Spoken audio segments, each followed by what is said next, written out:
What made the high school legend become a legend? We had a teacher who was infamous for not letting you go to the bathroom no matter what. I mean so much so that if you accidentally started your period in class, she'd make you wait. This happened. So there was a girl who we'll call Katie in class, who tended to be a bit of a troublemaker.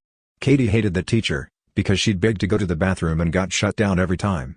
At the end of the year, Katie asked one more time to go to the bathroom. The teacher said no. Katie asked another time 5 minutes later. The teacher said no again. 5 minutes after that, Katie asked again, but said that the teacher was not going to like what happened if the teacher didn't let her go. The teacher hit the roof and said that if she said one more thing, Katie would be sent to the principal. Katie shrugged and said this is on you, then, and pissed on her seat, right where she was. The teacher sent her to the principal, who called her parents, one of which was a urologist. Her father yelled at the principal. The teacher ended up in deep shit. According to other kids, she never denied another kid the bathroom again. Katie was a freaking legend. It's pretty stupid, but a friend wore a Walmart hot dog costume and for some reason everyone thought it was funny. Started chanting hot dog kid and he won the best Halloween costume award of that year. Next year he wore a penguin costume and as he stepped up on stage he ripped it off to reveal the hot dog costume underneath. Everybody freaking lost it. Sadly we have a rule that you can't win 2 years in a row, so while he didn't get the prize we all knew who had the best costume that day. That is how the legend of Hot Dog Kid was born at my high school. Edit: I have been provided a picture of the costumes by the Hot Dog Kid. The senior class was gathered in the gym for a pep rally type event, but there weren't any planned events, so we students were getting bored and restless. In an effort to engage us, teachers offered to let kids tell jokes into the microphone. The very first guy that goes to the microphone triumphantly asks, "How deep are we gonna go, men?" And every male as the stands shouted back, "Balls deep." "How deep?" "Balls deep." The call and response quickly ended when the teachers swarmed him and took away the microphone. Jokes were over for the day. Later in the year they hold another senior event in the gym, but instead of jokes they let kids sing karaoke. Fun. Until the microphone goes missing between songs. Everyone is seated in the stands when that same guy stands up just laughing his ass off because someone handed him the microphone. The teachers say, "Don't." And he just keeps laughing. He manages to ask a single question into the microphone. "How deep?" For the first time I understood school pride as 900 students, even the girls, joined in shouting balls deep. Legend. Someone installed games onto the school's server. There were a bunch of N64 emulators, Peggle, and some other games. But then there were also LAN games that could be played against everyone in the school, including Counter-Strike and Halo. Sometimes you'd go on and there'd be no one, other times there'd be 10v10 fight in Blood Gulch. It lasted at least 10 years, but don't know if it has been taken down since. His last name was Alcock and he ran for student council. His campaign posters consisted simply of his slogan, "Part man, part machine, Alcock." Did he win? Administration made him take down all the signs. Halfway through my last year of high school someone managed to put a ceramic toilet on top of our multi-story gymnasium. I have no idea how that feat was achieved. The school staff didn't know either, nor could they figure out how to get it off the roof once they found it. As a result it remained on the gym for the remainder of my time there. I never found out who did it, but I will admire them until my dying day. Colombian kid was getting bullied until he kicked his bully upside the head big time. That little prick of a bully didn't know Carlos, the Colombian, competed in taekwondo tournaments at the national level for Colombia. In 9th grade, one of our teachers got sick, so we got a sub. And this kid just starts talking in a strong Spaniard accent, like super well, and convinces the teacher he is from Spain. And he talks this way for 3 months. It was hilarious. And when another kid tried talking as a Spaniard too, he got really upset and accused the other kid of mocking his culture, etc. Then when the year ended we had to do a presentation and our teacher who got sick came. So the kid just nodded through the whole presentation while his group mates talked. It was hilarious. I almost forgot, I have another one. Our AP English teacher went out on maternity leave, and we got a sub who did not give a single shit. We were studying Romeo and Juliet, and she just decided to throw on the 1968 Zeffirelli film version. She just brought out a book and started reading. Well, she didn't think that out too well, because Juliet gets topless in that one. Some little shit said, "Ma'am, I didn't get that scene, could we rewind it?" She barely looked up. Totally missed the boobs. 5 whole students pulled this, including a girl, before she noticed. Those 5 were gods in the school for a little bit. Not my story, but my friends. My buddy went to a military boarding school for high school, very strict and regimented, with little to no tolerance for misbehavior. Multiple years of this environment must have pushed someone off the deep end, because during my buddy's second year, someone started shitting in urinals. Big, sloppy, shameless stookies. At least once a month for 3 years, these turds would appear. The culprit became known as the Phantom Shitter, and despite the efforts of a task force specifically assembled to put an end to the nefarious poops, the Phantom Shitter was never captured. This person became a legend at this sporting school because of their stealth, conviction, and utter lack of shame. My buddy kept in touch with one of his instructors over the years, and found out years later that a copycat shitter had briefly popped up. But he was discovered and expelled after only a couple dookies. He lacked the finesse of the mysterious original.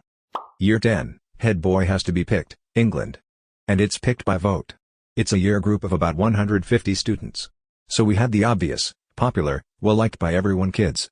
We had the popular lads, the football captain and the sophisticated, obvious choice. Me and my little posse of in-betweeners, I suggest free CK that. We pick one guy from the Forgotten Kids Club, let's call him Carl. This guy has pretty below average grades, not a lick of athletic ability and his social abilities. Well, he's part of a group of kids that stays behind and spends lunch in the teacher's class because he got bullied so bad on the school yard. Carl found himself named head boy to his absolute shock due to the minority being united and the knobheads all split and vying for position. He was a good dude as well, really committed himself to it. His grades improved, he became a better speaker, the lad glowed up considerably, and by the end of year 11 we had a whole army of people carrying him down the street for the final end of exam celebration. We would just sing his praises despite not knowing him that well, and it just caught on. Dick move, I know, but we did genuinely like him and thought it would be good for him. I like to take credit for suggesting the whole movement. But really it was just a testament to how one downtrodden dude can rise to the occasion and became an absolute freaking ambassador for an entire school. He won over everyone, dude was impossible to hate. Joe Sticka, class of 1969 at my AHS. The guy didn't exist. He was created by a group of my friends as a mid-year transfer student with a totally fabricated deep background that was so smooth Joe even made the yearbook with a picture unavailable caption. Our legend was actually the gym teacher. He became a legend by getting hit by a bus, getting up, getting on the bus and asking if everyone was okay. He ended up getting fired about 5 years after I graduated because he was caught soaking raisins in vodka and then eating them over the course of the day. Never change, Mr. Lev. I was on one of those televised quiz shows on a local small market station. The host was this bearded guy, who would sport a cowboy hat, and a suede jacket with the leather patches. Pure class. The question was: the state of Kentucky was recently overtaken by Nevada as the national leader of this dubious habit. No one buzzed, so at the last second I went in, and said interfamily relationships, I like incest. The host just turned bright red and was like no. I got yelled at a little bit off stage, but when I got back to school I was a made man. And hey, people watch public TV. One of my friends throughout school was army punk guy. He always wore camo clothing, a jean vest, chains, military boots, and had spiked hair that Wayne Static would approve of. Most people saw my friend as just this weirdo but knew not to screw with him. He was actually a really cool dude and he got me hooked on Pink Floyd and Zeppelin early on. One day in high school, the staff arranged a fun fling or whatever the hell they called it. It was basically a few amusement park attractions like the arcade skill booths and a rock wall climbing tower. The tower had 3 sides each with their own tether, must have been 35 tall, edited, mobile climbing walls max out around this. Most kids couldn't make it halfway up. My friend went over and started climbing before the attendant could get him fitted with a harness. He was about 10 up, staff were yelling at him. He yelled back, "What's that? You want me to try it only using my arms?" Wilford Brimley voice, and ladies and gentlemen, that is exactly how it happened. He managed to get himself to the friggin' top of this climbing wall only using his arms, no harness. And then proceeded to sit at the top taunting everyone, before every Redditor throws a fit like they always do. Yeah, I'm sure he used a foot here and there to stabilize. But he was doing the vast majority of the work with his hands. They called the fire department to come get him down. He got suspended and didn't really care. That was around 20 years ago now. This guy didn't become a high school legend until the last 10 minutes of our last day at school. I went to school with this kid for 5 years who, throughout all of high school, was bullied for the way he looked, considered a teacher's pet, generally unpopular with most of the school, etc. No one knew much about him at all, apart from the reasons he was, unfortunately, bullied and ostracized so hard. On the last day of our final year at high school, we had a leavers ceremony where teachers gave speeches, students were given awards, etc. Typical painstaking sit down for 2 hours while you watch all the accomplished sports kids drown in trophy ceremony. Out of nowhere, the principal introduced a performance from this kid, the notorious unpopular teacher's pet.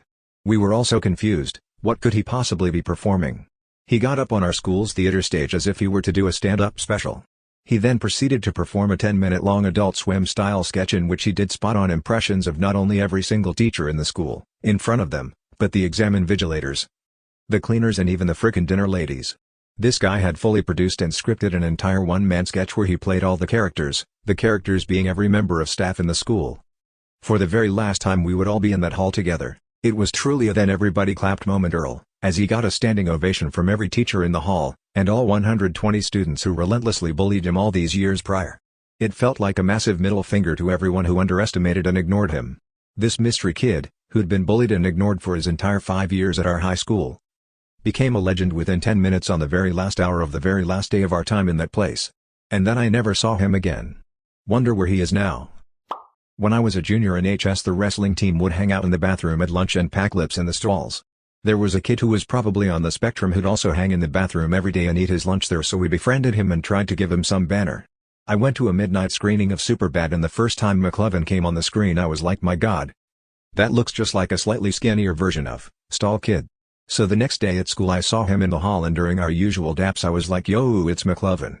That caught on, and for the rest of his time in high school everyone called him McLovin. He liked it. Then he was voted prom king as a senior. Hope you're well, McLovin. He cut his thumb off on a third-floor window 5 minutes before final bell and buses. Getting all of us locked in the school of an hour as the ambulance arrived took him away, and the school cleaned everything up. There was this one sophomore who had a goose for a pet. He lived kinda close so he could walk to school, and he'd always let his goose walk with him. We all called him Goose, and he was a really nice guy to hang with. Even the teachers liked petting his goose. One time he was at school when one of the teachers who wasn't chill with his pet came out and started yelling at him about the goose, and he got a detention somehow. The next day, the same teacher wasn't in class and we all knew what happened to her.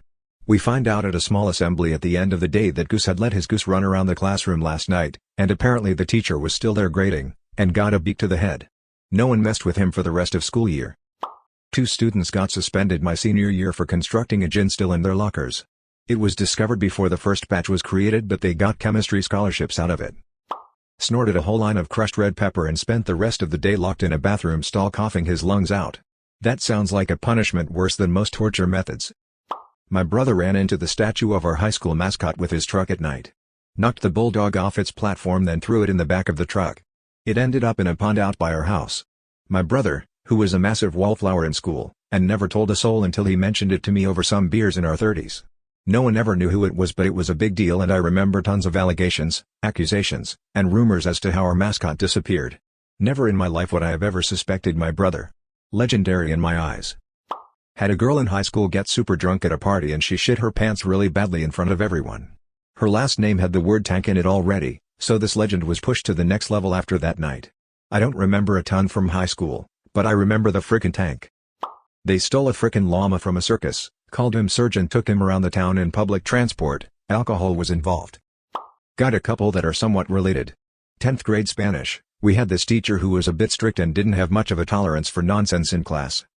But her punishments didn't have much teeth, so naturally the class would collectively see how much we could get away with. Story 1, potato chips in Spanish is papas fritas. Someone decided to start saying papas chotas instead, pronounced chotes. She would say no, that's not it. But we told her that a substitute teacher we had one time, who was a native Spanish speaker, told us that in some dialects it's papas chotas. And she bought it. Also, we could sneak the word chotas into stuff and write it on the board. It even went so far that unsuspecting students in the class used it on the state test. Pretty sure it continued in subsequent years. Story 2, same class, we had a project where we had to invent a product and film a commercial for it with a Spanish script. This was a partner project, and my partner told me he wanted to make a shampoo bottle that was shaped like a large PP. We called it El Palo Divertido, the fun stick. He went home and made the thing out of paper mache. He sent me a picture and I got scared because this thing was not subtle at all. I was so sure we'd get in trouble. We brought it to class the next day, our teacher looked at it, held it, and I swear to you practically fondled it. We were nervously holding our breath. And she said, great, now work on your script. Somehow we flew under her radar. A class meeting or two later, we all took turns filming our commercials in class. Our routine involved numerous phallic gestures with this miraculous versatile PP-shaped shampoo bottle. You can get the shampoo out by stroking the shaft, jerk it off. You can use it as lip balm, rub the tip on your lips, stick your tongue out a little. You can clean your ears with it, dick in ear. We were being so obvious with this thing, the class was cracking up the whole time, and somehow we didn't get in trouble. The teacher thought it was all very well prepared. We got a really good grade on the project, and she even showed the video to other class sections and to other classes in subsequent years as a good example of how to do this project. There was this girl Kelly who was very tiny, quiet, and seemingly well-mannered. Very unassuming girl, I don't think anyone knew who she was, big school, until she was escorted off campus by the police for stealing the credit card information of 14 students and going on a shopping spree. She disappeared for a year before somehow being allowed back in for her senior year. Instead of being a pariah, this girl somehow became a damn meme. Free Kelly posters would pop up with her mugshot on them. Her name was incorporated into chants used at football games like she was a weapon that could be used against the opposing team. And she was at the top of everyone's party invite list. He copied a Benito Mussolini speech when running for student president word for word, won the election by 5 votes. During gym class we noticed people's change and stuff would go missing here and there. As it was a British school with uniforms and blazers etc., someone left their iPod recording in their blazer pocket and we caught the girl who'd been stealing our change red-handed Lamau. It was so crazy BC she was like the richest kid, she was actually a semi-successful child actor who'd been in several shows. So my school was essentially divided into a middle school and a high school, in different locations but very much one school. When you finished year 9 you started year 10 at the upper high school, so we were in year 9 and this one kid had somehow got into beef with this kid in year 11, so from the upper high school. A year 9 kid is supposed to be what? 13 or 14? And a year 11 kid is 15 or 16? So there was a sizable age gap between these two guys.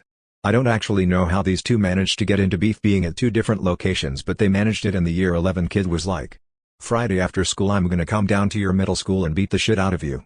Year 9 kid was like, "No problem buddy." So the day comes and everyone's getting ready for this fight. It's all anybody talks about all day. School is done and everybody gathers to see what happens. Teachers have caught wind of what's going down. They're posted at the gates holding the year 11 kid back. The year 9 kid finds out that his opponent is being prevented from entering the school grounds, so what does he do? He runs a cool 150 meters towards the gate, knocking people over left and right. There was a huge crowd around both guys trying to defuse the situation.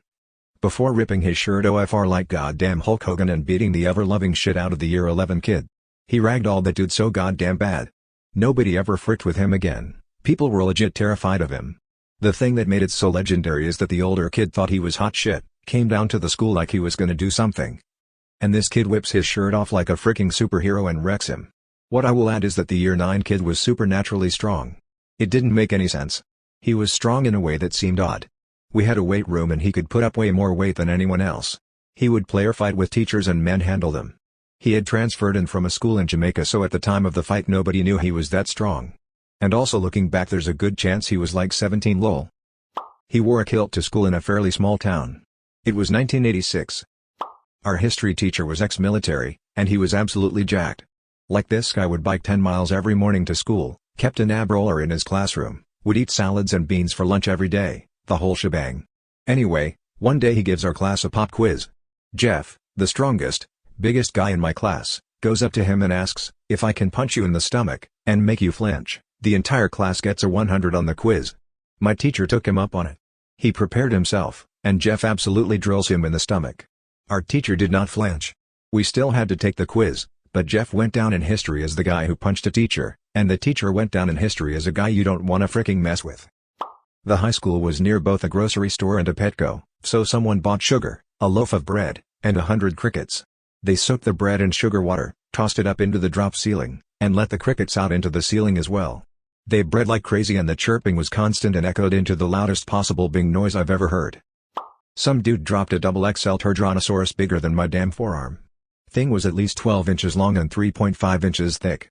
Looked like a grown silverback gorilla with serious constipation pinched loaf in that poor crapper. The first guy to see it was a small Latino kid who came into class laughing and was like, "Yo, someone took a huge shit in the bathroom. It's like a big burrito, man." Naturally this led to most of the school's male population to crowd into the bathroom to witness the monster. Someone even tried flushing it but the damn thing didn't budge. Janitorial staff had to shut down the bathroom for most of the day after that. TLDR, Godzilla Dookie puts bathroom out of commission and becomes local legend. Not a school legend for doing something cool, but a school legend for his stupidity. Dumbass classmate of mine locked himself in the classroom with the backpacks of others trying to be funny. He had his backpack on his back and stand him on the ledge of the window. He fell off. We were at the ground floor, but there was still about a 2-meter fall to the ground since the school is a bit elevated. Even today, 3 years since it happened, I still go past the school and hear, "Look, this is where that kid fell out the window." TBH, dude was an asshole, so he kinda deserved 2 weeks in the hospital. So, legend in this case means freaking lunatic.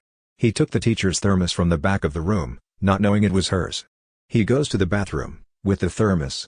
Comes back, with the thermos. She says, "Oh, you found my thermos. Great, thanks. Just put it on my desk." He does, and then walks out of the room wordlessly. She opens the thermos in confusion. He shit in the thermos. Not school legends but rather became known as school dickheads. A couple of kids decided one night to enter the school and kill all the chickens and fricked with one of the cows. An actual school legend was a guy who got access to a teacher's laptop and managed to copy all the answers for the final math tests for all the kids in their last year of high school. Unfortunately, his efforts were in vain as another student told the teachers about this and the kid got expelled. He did end up landing a job at Java last I heard though. Excuse me? They freaked a cow? Fricked with, not fricked. At least that's what I hope it was. Guy at our high school was a football legend. He won a state championship, was invited to play at the Army vs Navy national game, full ride to any college, signed to the NFL, never got to play. Dude had anything he wanted. He fricked it up with drugs. Got arrested a couple times and lost everything. My teacher assistant in college stopped showing up to class for a couple days. Later on we found out he had gotten high and got into a car chase with the police. We never saw him again. This guy never lost a wrestling match. Ever. Local, state, national champ as a sophomore. He was amazing. My high school had about 220 total students in the middle of freaking nowhere, Oregon, and this 98 pounds ball of muscle and hustle was getting TV crews to come out and film us practicing and shit. Edit, wanted to add he was really cool guy and earned everything he got with the work he put in. Not a lot of guys I can say earned my respect in high school, but he certainly did. Put cows on the 3rd floor. Cows can walk upstairs but not down, and they couldn't fit in the old ass elevator. This happened a few years before got there. There was a guy who would make sculptures out his poop and leave them in the bathroom sinks. I'm not sure if they ever figured it out who he was. They earned the nickname the poopertrator. I am beyond disgusted. Supposedly a guy in my high school had sex with an English teacher. He may have been 18, and she was probably 24 to 26. If it happened, it very possibly was illegal. The guy may have been raped. However, the story goes that after he graduated he interviewed to be a car salesman. When asked why he thought he'd be good at sales, his response supposedly was, "Well, I banged my English teacher and that got him the job." In a very unwoke time, that was legendary to us.